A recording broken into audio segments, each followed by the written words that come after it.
I'm 75 now, and I can't remember anybody except the Queen being there. Jeune fille d'une vingtaine d'années entrant timidement au palais, le cœur plein d'espoir, Diana Spencer n'aurait jamais imaginé que sa vie deviendrait une tragédie royale qui ferait pleurer le monde. Lorsqu'elle accepta la demande en mariage du prince Charles, elle crut que l'amour la protégerait de toutes les tempêtes. Mais ce que Diana ignorait, c'est que derrière le sourire froid de Charles se cachait une ombre trop puissante pour ignorer Camilla Parker Bowles, une femme de son passé qui ne l'avait jamais vraiment quittée. Tandis que Diana s'efforçait de remplir au mieux son rôle de princesse dévouée, d'épouse aimante, monte et de mère tendre, Camilla demeurait silencieuse. Entre appels téléphoniques discrets, regards langoureux et la distance émotionnelle que Charles inspirait chaque soir, avec le cœur pur d'une jeune fille. Diana réalisa peu à peu qu'elle n'était pas seulement l'épouse de Charles, mais la troisième personne de son propre mariage. Dès lors, une guerre latente s'engagea entre une jeune fille au cœur brisé et une femme expérimentée et calculatrice. Cette bataille silencieuse n'a pas seulement volé la jeunesse et la confiance de Diana. Elle a aussi enseveli le rêve d'une vie royale de conte de fées auquel elle croyait autrefois, même si elle savait que son mari, le prince Charles, entretenait une relation exceptionnellement étroite avec Camilla Parker Bowles. La princesse Diana n'a pas choisi d'éclater en scandale public ni de tout dévoiler aux médias. Ce n'était pas par faiblesse ou par peur, mais parce que Diana était autrefois une jeune femme qui aimait profondément et croyait aux secondes chances. Elle espérait toujours que Charles reviendrait auprès d'elle, que ce qu'ils avaient pu sauver pourrait être sauvé. Mais l'amour ne peut être à sens unique. Et la loyauté, portée par une seule personne, finit par s'effondrer sous la trahison. Diana ne criait pas, mais elle ne restait pas silencieuse non plus. Elle écrivait en larmes. Elle exprimait sa douleur dans des lettres envoyées avec soin à des amis proches, et parfois à Camilla elle-même. Ce n'étaient pas des supplications désespérées, mais des avertissements fermes. Je sais qui tu es dans mon histoire avec Charles, et je ne resterai pas éternellement une victime silencieuse. Une lettre disait précisément cela. Elle a affronté la trahison avec grâce, non pas en criant, mais avec des mots plus profonds, empreintes de douleur et de clarté. Une lettre manuscrite adressée à Camilla disait « Je sais ce qui se passe. Je ne suis pas stupide. Je vois comment il te regarde. J'entends ses murmures. Mais souviens-toi, je suis toujours sa femme et je ne partirai pas sans rien dire. » Selon des sources bien informées, Charles lui-même a paniqué à un moment donné, terrifié à l'idée que ses lettres soient rendues publiques. Camilla, elle aussi, en a ressenti le poids. Mais Diana ne les a jamais rendues publiques, non pas peur, mais parce qu'elle voulait préserver le peu de dignité qui restait de l'homme qu'elle avait aimé.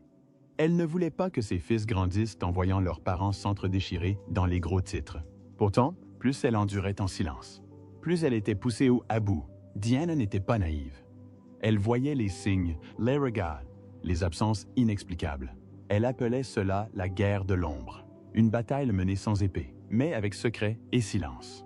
Ces lettres feraient plus tard partie de l'héritage caché de Diana, bien que jamais publié. Certains proches les ont conservés comme témoignage de ce qu'elle a enduré. Certains disent qu'elle a même enregistré des journaux intimes, confessions émouvantes d'une femme prisonnière d'un mariage sans amour.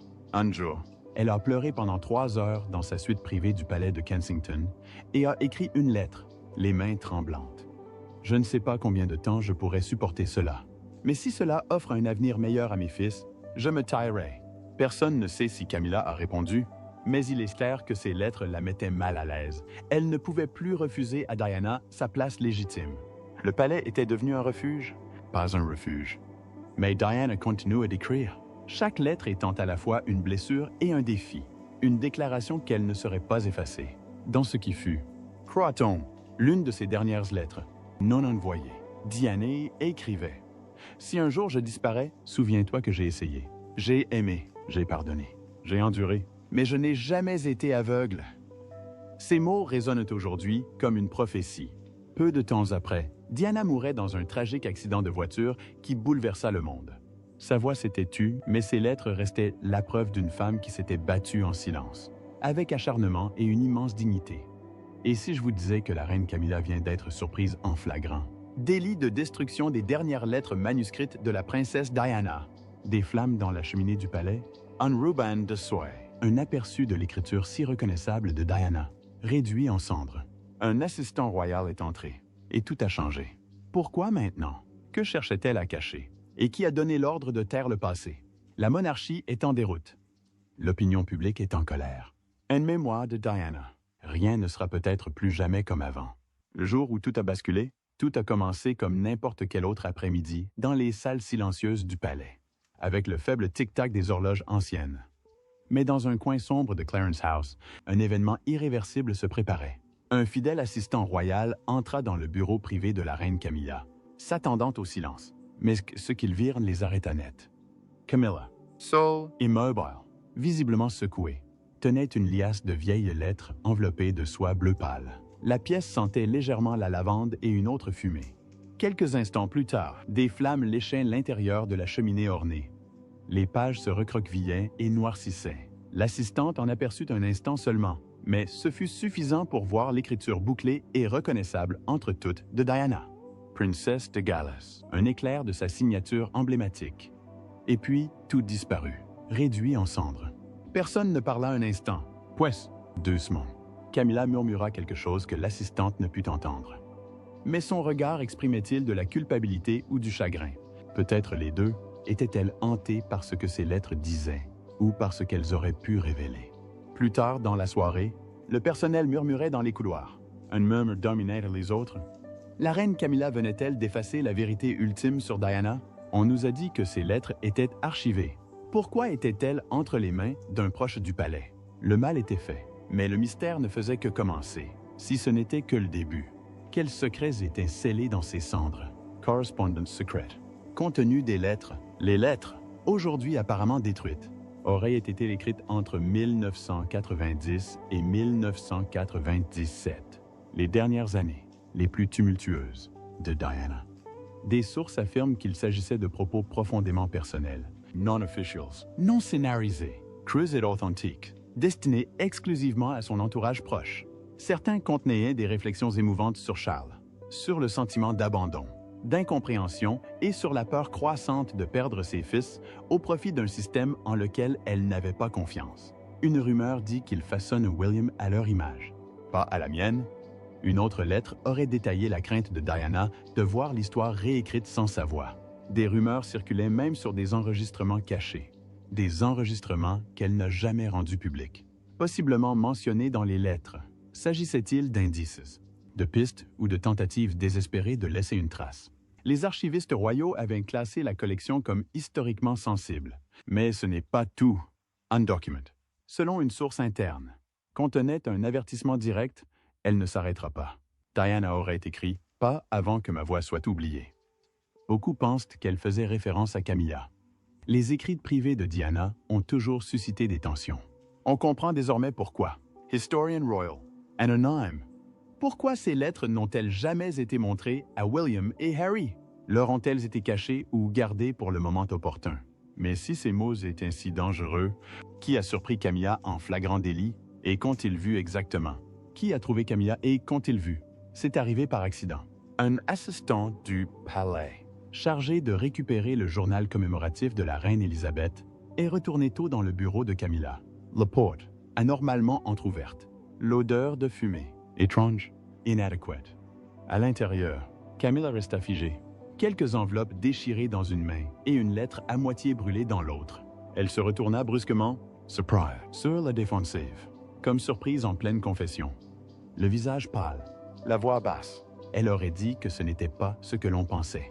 Mais les dégâts étaient visibles. Des cendres couvaient encore dans l'âtre. L'aide de camp n'a pas posé de questions. Ils sont simplement partis. En moins de 48 heures, ils ont été transférés à Balmoral sans préavis, privés de l'accès au palais et réaffectés. Sans explication.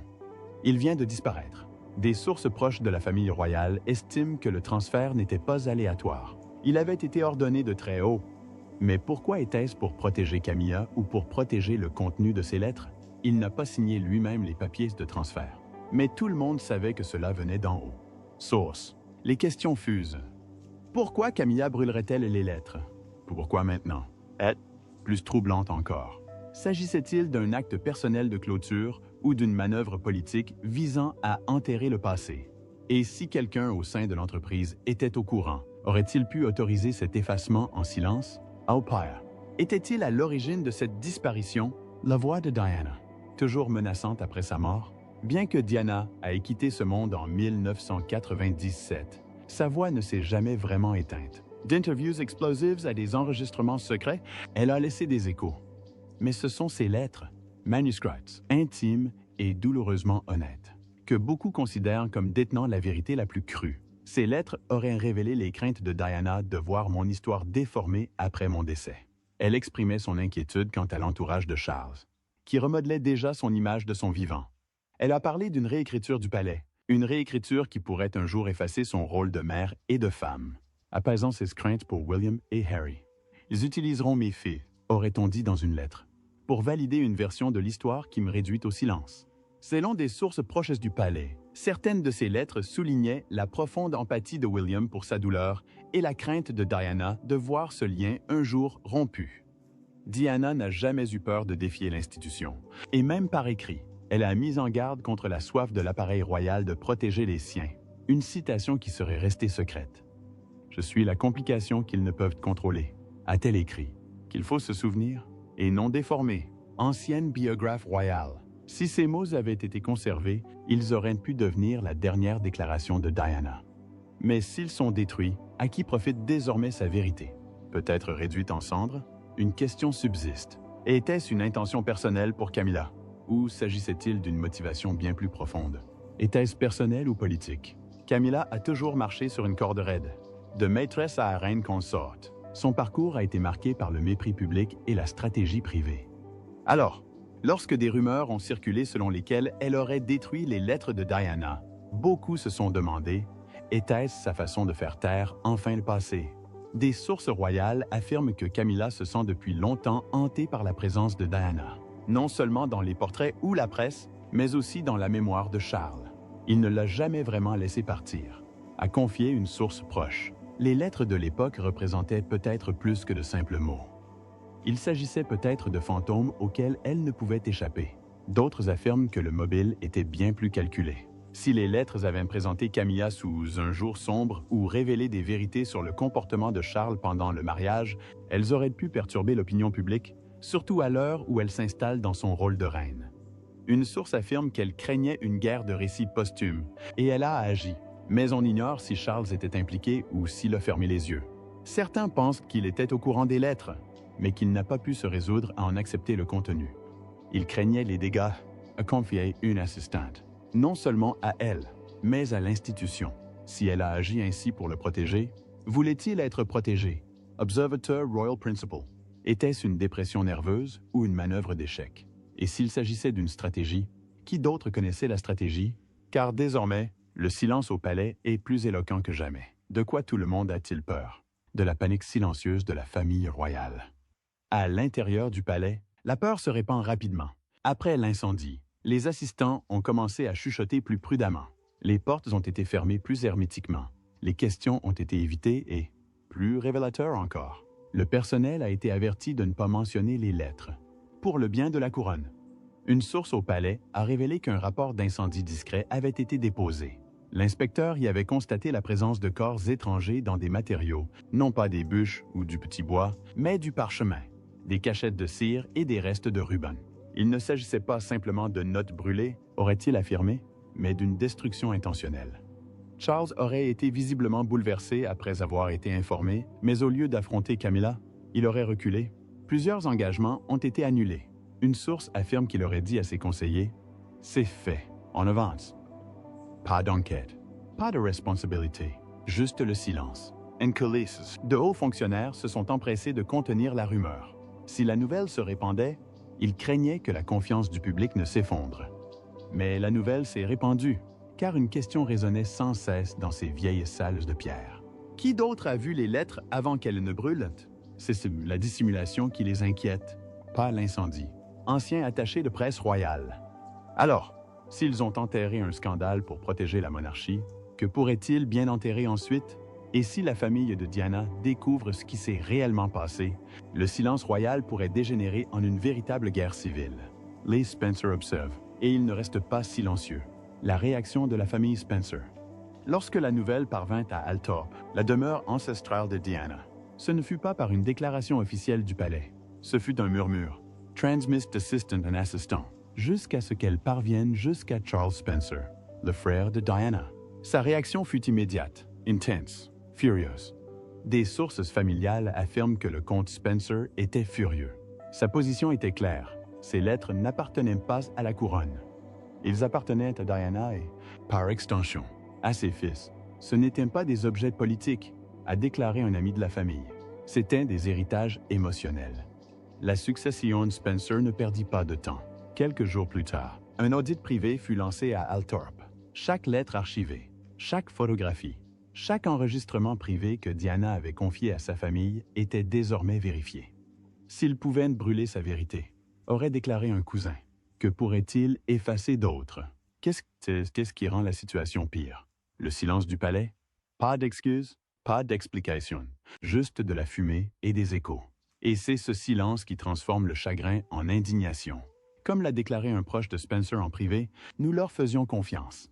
Nous avions tort. Ce n'était pas seulement de la destruction, c'était une trahison. Charles Spencer, apparemment un confident de la famille.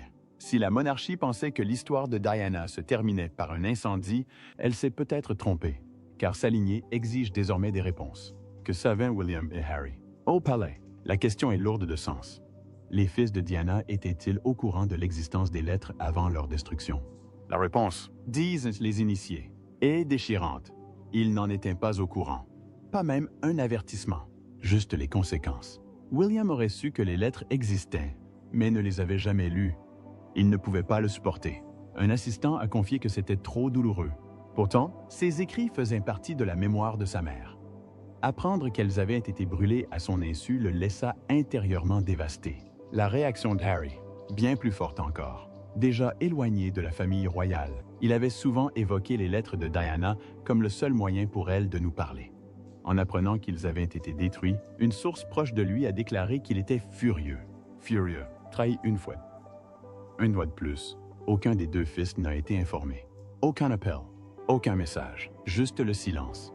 Et maintenant, alors que la vérité se consume, les deux frères sont confrontés à un choix douloureux. Défendre leur cause ou protéger l'image de la couronne. Pour William, le futur roi, la pression est immense. Pour Harry, la décision est peut-être prise. Elle avait écrit pour nous. Maintenant, elles ont disparu et nous n'avons pas eu notre mot à dire. Ami proche du prince Harry.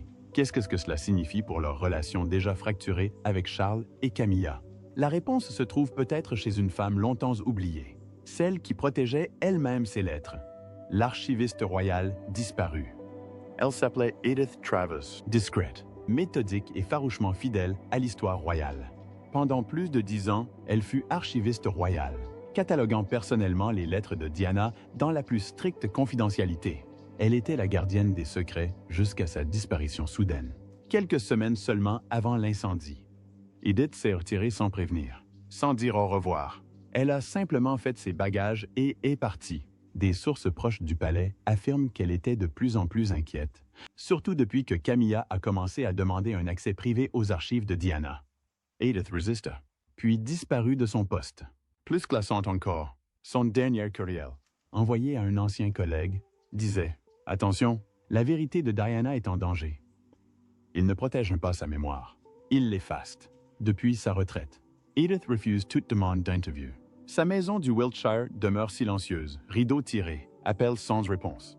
Mais que savait Edith? Soupçonnait-elle que quelqu'un prévoyait de détruire les lettres? Au pire, avait-elle été poussée dehors pour faciliter les choses? Une chose est sûre, elle se doutait que quelque chose allait arriver et elle ne faisait pas confiance au palais pour l'arrêter. Elle les a prévenus, et ils l'ont ignoré, anciens membres du personnel. Anonymement, si Edith Travers détenait une copie ou avait connaissance d'une seconde archive, le palais n'a peut-être pas tout détruit. Et cela fait d'elle la clé de la suite. Car si une seule lettre existe encore, elle pourrait tout bouleverser. Réaction publique, fureur, chagrin et suspicion. Dès que la nouvelle a fuité, Internet s'est enflammé. Des hashtags comme « haha »,« Justice pour Diana » et « hash » en lettres et non en cendres. On fait de fureur sur les réseaux sociaux en quelques heures. Les TikTokers ont commencé à décortiquer des interviews archivées. Les fils de discussion Reddit ont explosé de conspiration. Et devant le palais de Kensington, Les bougies y ont commencé à scintiller, tandis que le peuple pleurait non seulement la princesse, mais aussi la vérité qu'il estime avoir été volée. Les observateurs de la famille royale et les historiens n'ont pas hésité. Un commentateur en direct à la télévision a qualifié cet acte de vandalisme historique à connotation royale.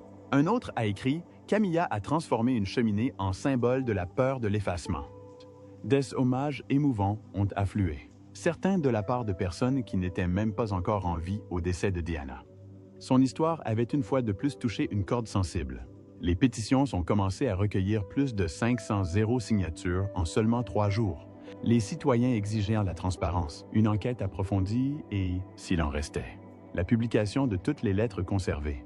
Des manifestants sont apparus devant le palais de Buckingham, brandissant des pancartes affirmant que sa vérité méritait mieux que les flammes.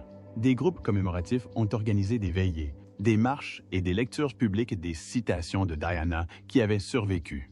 Au milieu de tout cela, la confiance royale, déjà fragile, s'est encore davantage ébranlée. Ce n'était pas seulement un problème de relations publiques, c'était une crise, un moment de vérité. Pour beaucoup, Diana incarnait la compassion, la rébellion et l'honnêteté. Si ces dernières bouts ont été effacés derrière les portes du palais, quel message cela envoie-t-il? Elle a parlé avec son cœur et maintenant, elle a été réduite au silence. Elle qui a assisté à la veillée de Kensington. Mais alors que le peuple réclame des réponses, un homme reste silencieux. Et son silence pourrait bien en dire plus que des mots. Charles protège-t-il Camilla ou lui-même? Le roi Charles n'a pas dit un mot, ni lors de ses sorties publiques, ni à la presse, ni même, semble-t-il, à ses fils. Et derrière ce silence, une tempête de spéculation. Que signifie réellement ce silence? À l'intérieur du palais, des conseillers murmurent que Charles est profondément déchiré. Il n'est pas seulement un roi, c'est un mari, un père, et un homme qui a un jour déclaré que Diana était l'amour de sa vie. Et pourtant, quand le moment est venu de défendre sa mémoire, il n'a rien dit. Certains pensent qu'il protège Camilla par loyauté. D'autres pensent que c'est par culpabilité. Ses proches décrivent l'atmosphère comme tendue. William aurait pris ses distances, annulant plusieurs rencontres privées avec son père. Pendant ce temps, Harry, furieux et distant, envisagerait de faire une déclaration publique. Il en a fini avec la protection de son image, a déclaré une source proche. Il veut maintenant protéger la vérité. Charles a-t-il participé à la décision de détruire les lettres? Ou a-t-il simplement laissé faire? Ses collaborateurs affirment qu'il n'a pas donné l'ordre, mais qu'il ne l'a pas empêché non plus. Et maintenant, cette inaction pourrait lui coûter plus que la faveur publique. Elle pourrait lui coûter l'unité de sa famille. Il avait le choix, parler en sa faveur ou se taire. Il a choisi le silence, un initié du palais.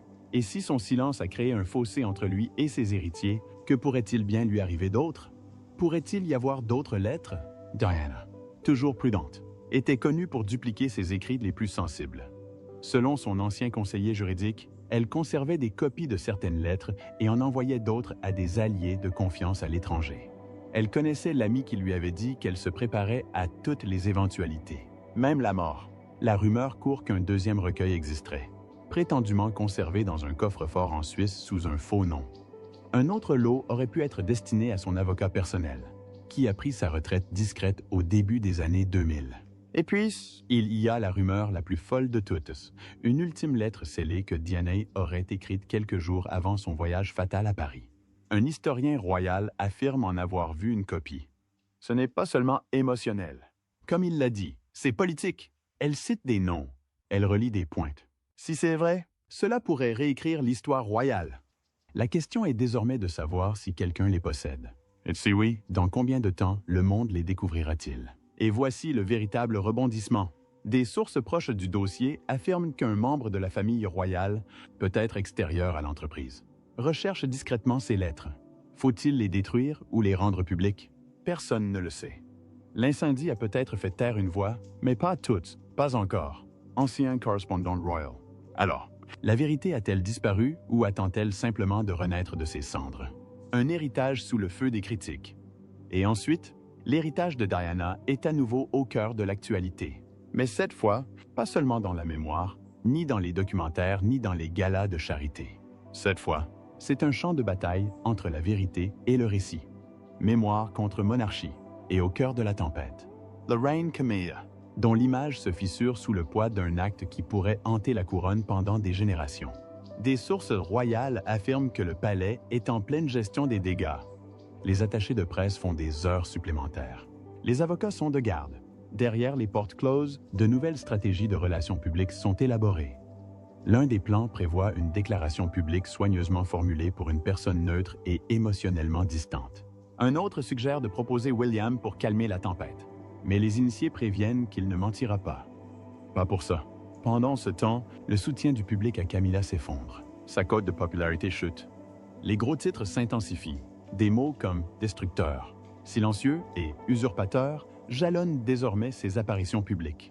Et pourtant, le palais reste silencieux, refusant tout commentaire, espérant que le bruit s'apaisera. Mais la voix de Diana s'avère difficile à faire taire. La question est désormais, que fera William? Ses proches le disent déchiré, partagé entre loyauté envers la couronne et loyauté envers la mémoire de sa mère. Certains pensent qu'il prépare un hommage discret. D'autres murmurent qu'il possède peut-être encore une collection privée de lettres, intactes et non lues. Un jour, il les partagera peut-être. Un jour, il parlera peut-être. Il pleure une seconde fois, mais cette fois-ci sa voix. Un proche du prince William, membre de la famille royale. Et qu'en est-il de la monarchie elle-même à une époque d'institutions en ruine et de prise de conscience publique? Choisira-t-elle le silence ou la responsabilité? Car pour les millions de personnes qui l'aimaient à travers le monde, une seule question demeure, et elle résonne plus fort que n'importe quelle annonce royale. Pourquoi ces paroles ont-elles été traitées comme une menace? Les lettres ont peut-être disparu, mais le feu qu'elles ont allumé brûle toujours. La confiance du public est ébranlée. La famille royale est en crise. Et la voix de Diana, bien que réduite au silence par les flammes, refuse de s'éteindre. Si un jour la vérité éclate et que les sombres complots que Camilla a tramés dans l'ombre du palais sont révélés au grand jour, cette couronne restera-t-elle sur sa tête? Ou deviendra-t-elle un symbole de trahison, de manipulation et un chapitre sombre de l'histoire de la famille royale britannique? Car nul ne peut éternellement dissimuler l'obscurité sous la lumière de la justice. Camilla est montée sur le trône non pas par amour du peuple, mais au terme d'un parcours de controverses nourri par la douleur d'une autre femme, la princesse Diana. Et si ces documents disparus, ces aveux enfouis ou ces enregistrements que Diana aurait laissés derrière elle existent réellement? Le jour où Camilla perdra, tout pourrait arriver plus tôt qu'elle ne l'imagine. Non seulement la couronne, mais aussi sa réputation, son respect et sa place dans le cœur du peuple britannique. Le public pardonnera-t-il? L'histoire la considérera-t-elle avec clémence? Ou Camilla deviendra-t-elle le symbole vivant d'une époque où le mensonge et le pouvoir temporaire triomphaient de la vérité? Seul le temps et William pourront répondre à cette question. Mais une chose est sûre, si la vérité éclate au grand jour, l'onde de choc qu'elle provoquera non seulement ébranlera le palais de Buckingham, mais réécrira également l'héritage d'une femme autrefois considérée comme la remplaçante qui n'est jamais vraiment devenue une reine dans le cœur du peuple.